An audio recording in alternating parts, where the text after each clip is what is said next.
आदरणीय हमारे देश के सभी जनता समूह को प्रणाम। आज मैं उस विषय पे आप सभी से विचार विमर्श करना चाहता हूँ कि आज जिस प्रकार से अपने देश में एक कोरोना के रूप में महामारी आया हुआ है, उस पर आप विचार डालिए।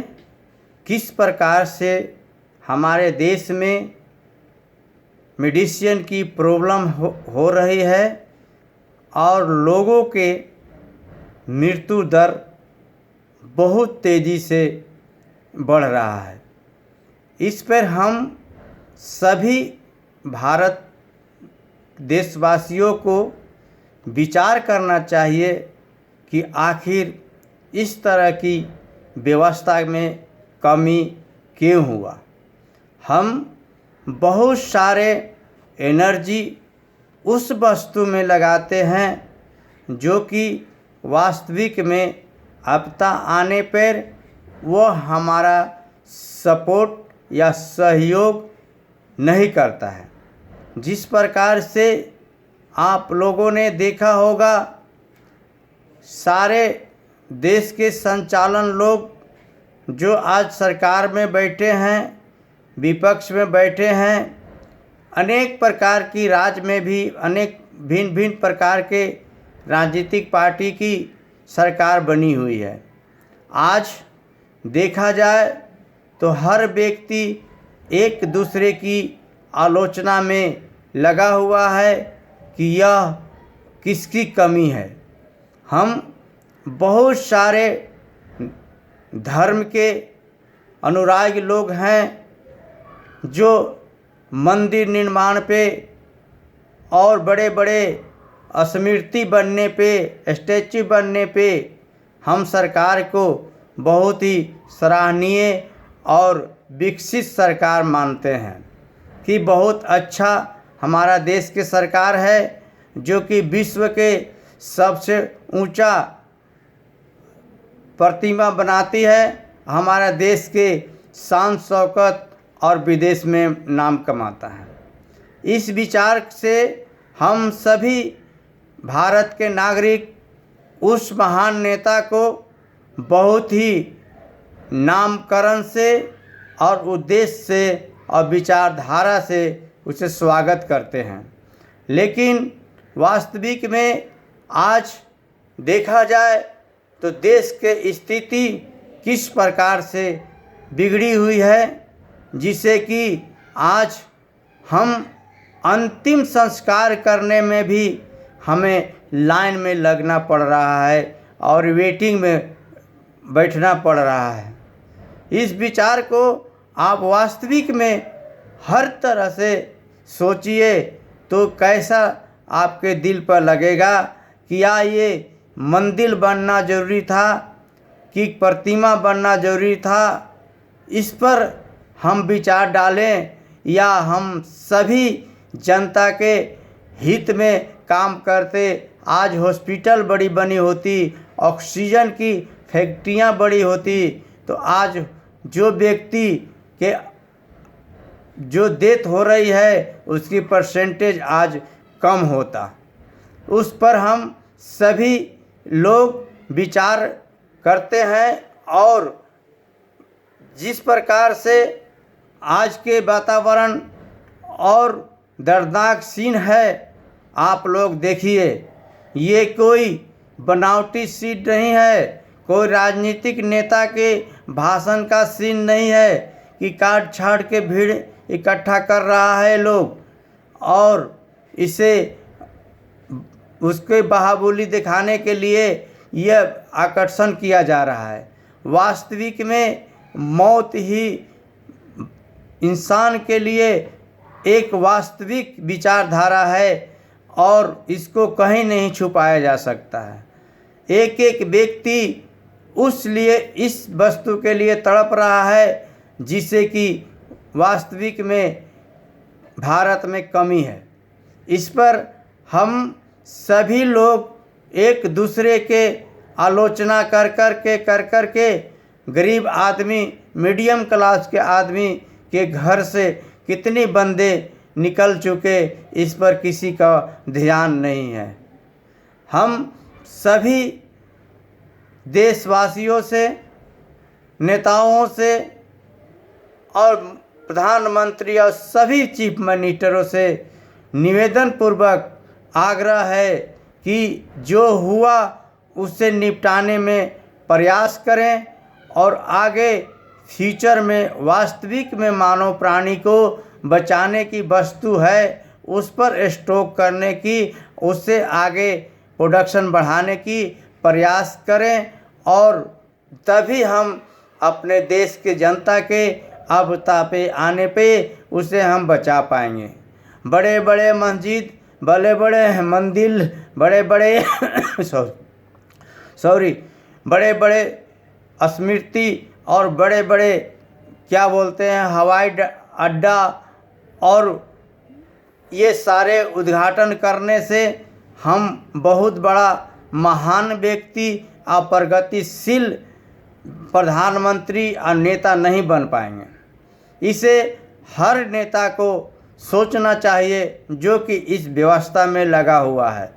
लेकिन हमारे देश के दुख की बात यही है कि जनता भी उसी चीज़ को विश्वास करता है जो कि जिस धर्म के मानने वाले जनता है उस धर्म का मंदिर निर्माण हो जाए, राम के मानने वाले को राम राम कहीं नेता लोग कर दे, और दूसरे धर्म में भी इस तरह की वातावरण है कि कहीं मंदिर मस्जिद की लड़ाई हो, तो जो देश जिस चीज़ की निर्णायक हो जाता है उसको उस धर्म के मानने वाला व्यक्ति उस नेता को अपना एक बहुत बड़ा हिमायती नेता समझने लगता है कि ये हमारा नेता है और बहुत अच्छा काम किया, राम मंदिर बनवा दिया और पता ना अनेक विवादित ढांचाओं को लेके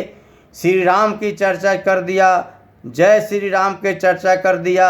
ये हमारे लिए एक संजीवनी बूटी के तरह मन की शांति दे देता है और लोग उसे वोट दे के बहुमत मत से जिता देते हैं।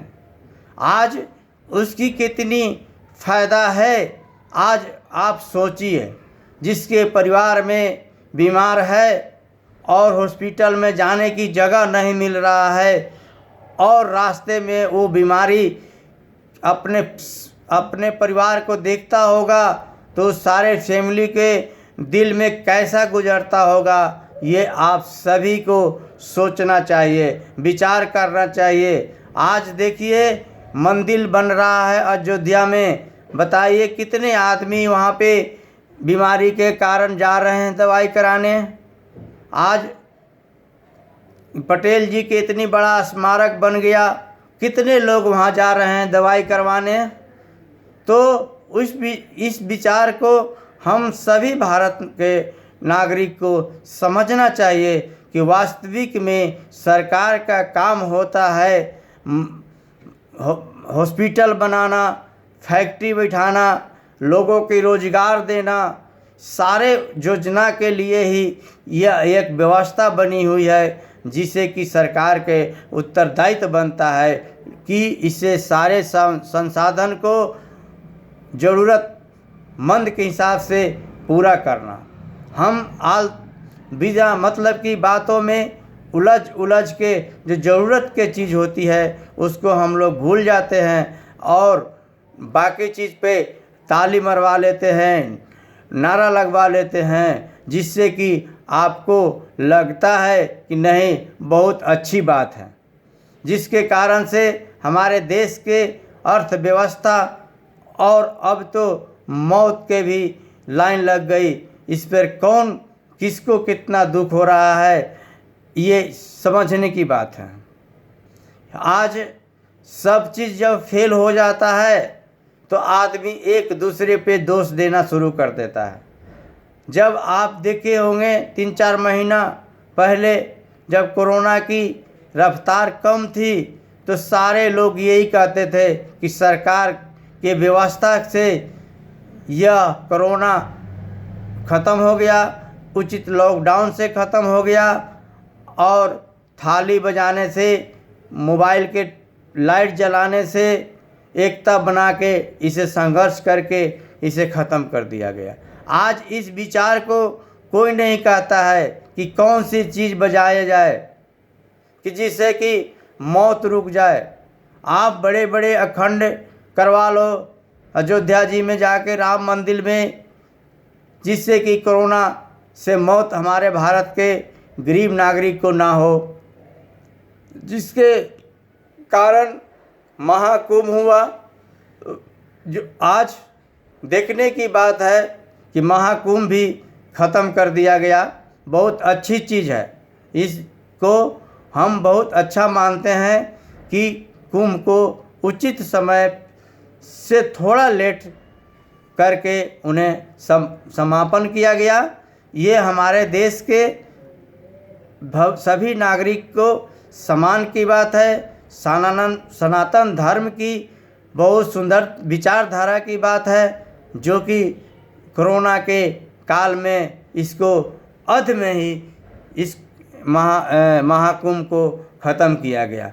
उसी प्रकार से आज इलेक्शन हो या कुछ भी हो, इलेक्शन में कोई पार्टी रैली ना करे।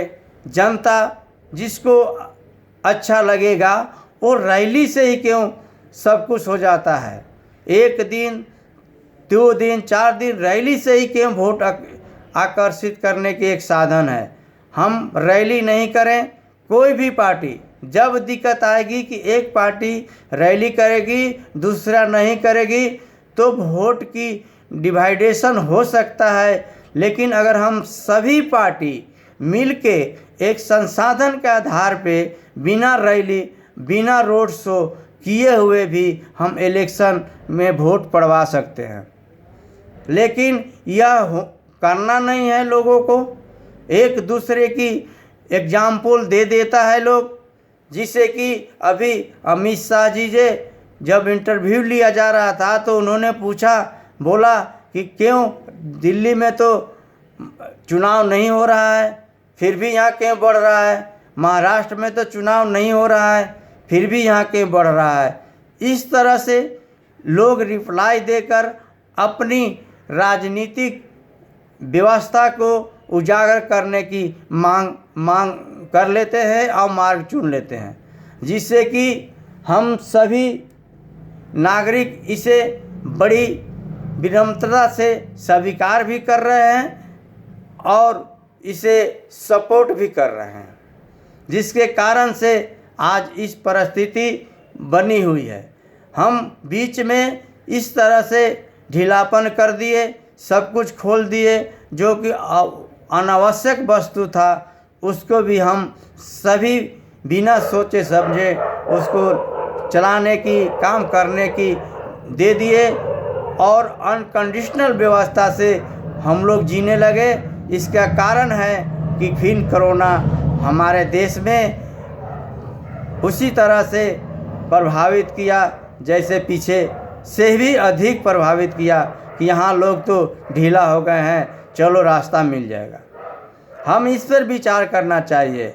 हमें जनता से ताली मिल गया, वाहवाही मिल गया, राहुल जी मोदी जी की शिकायत कर दिए, मोदी जी राहुल जी की शिकायत कर दिए, जिससे रैली में काफ़ी ताली बटोर तो सकते हैं, लेकिन उस ताली के उद्देश्य होता है कि देश के जनता के सुरक्षित करना, मरने से बचाना, हर मेडिसिन ज़रूरत पड़े तो पूरी करना, ये उद्देश्य होता है एक राजनेता के अब विचारधारा का।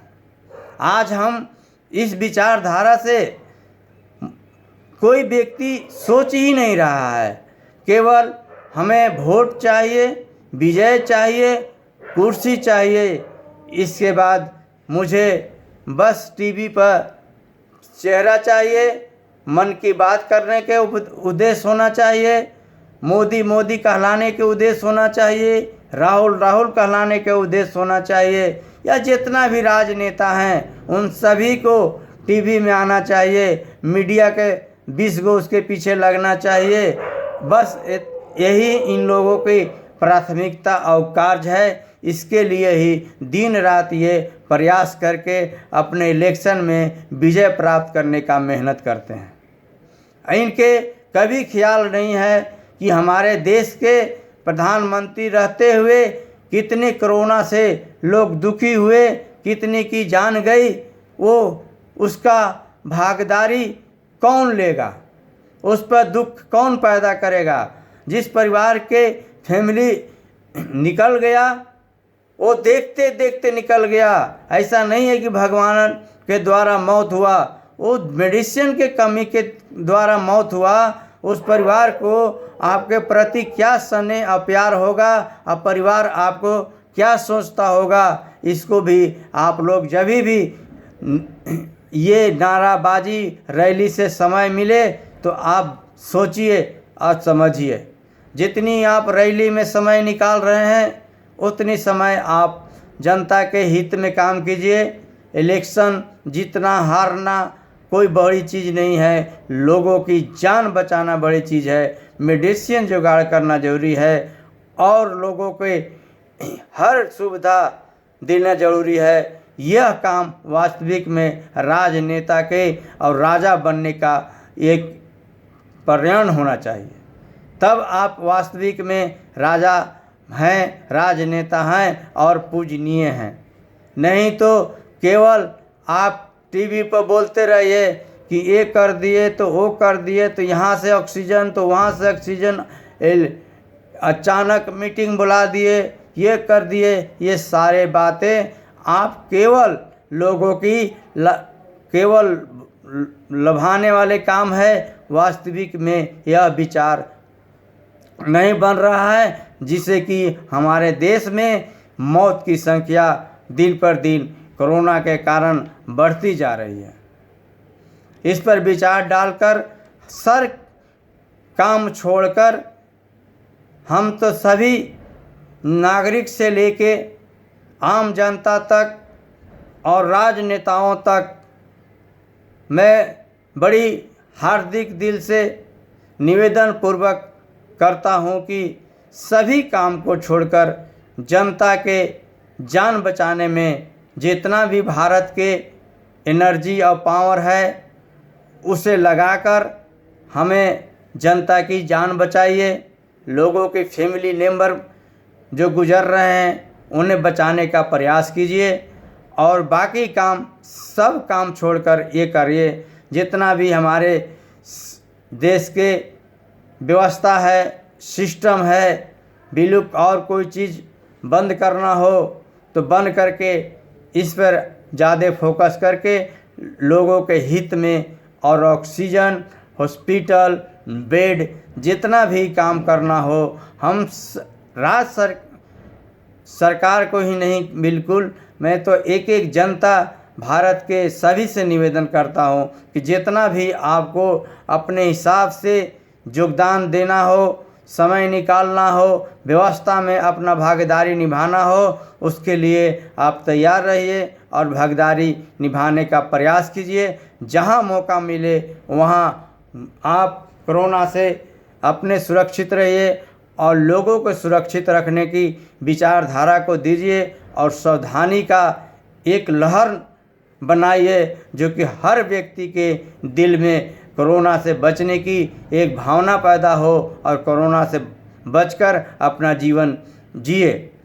जय। इसी वाणी के साथ मैं अपना आज का वाणी समाप्त करता हूँ और सभी जनता से अपील करता हूँ कि वास्तविक में कोरोना से बचकर रहिए, मास्क पहनिए, हाथ धोइए और लोगों से दूरी बनाकर रखिए। आप ये मत सोचिए कि हम बीमार नहीं हो पाएंगे। किसी प्रकार से अगर हो गए आज के डेट में हम जैसे मीडियम क्लास के लोगों के, तो आपको उम्मीद ही नहीं रखिए कि आपको हॉस्पिटल में जगह मिल जाएगा और ऑक्सीजन मिल जाएगा। इसलिए हमें सभी मीडियम क्लास से लेके उच्च क्लास तक के सभी से निवेदन है कि आप बहुत ही सावधानी पूर्वक अपने जीवन को जिए और अपने परिवार को भी सावधानी से जीवन जीने की सलाह दीजिए।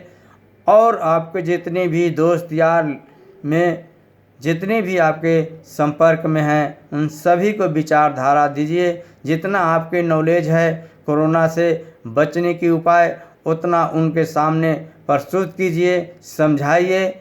उनको जितनी कोरोना से बचने की उपाय नॉलेज और सावधानी है वो आपको बताएंगे। इसी तरह से हर जनता को एक जनता के शेयर करके इसे सुरक्षित बनने में हम प्रयास करके अपना सुरक्षा करने का उपाय सोचें। इसी वाणी के साथ हम आज के वाणी को समाप्त करते हैं और सभी जनता से उम्मीद करते हैं कि कोरोना से सुरक्षित बने रहें। और हल्का फुल्का कोई काम के भी हर्जा हो रहा है, दिक्कत हो रहा है, वो सब बाद में पूरा हो जाएगा। पहले आप अपना शरीर को सुरक्षित रखिए और स्वच्छ रहिए। इसी वाणी के साथ मैं अपना वाणी समाप्त करता हूँ और सभी जनता को हाथ जोड़ के निवेदन पूर्वक प्रणाम करता हूँ। जय भारत, जय विश्व समाज, जय हो।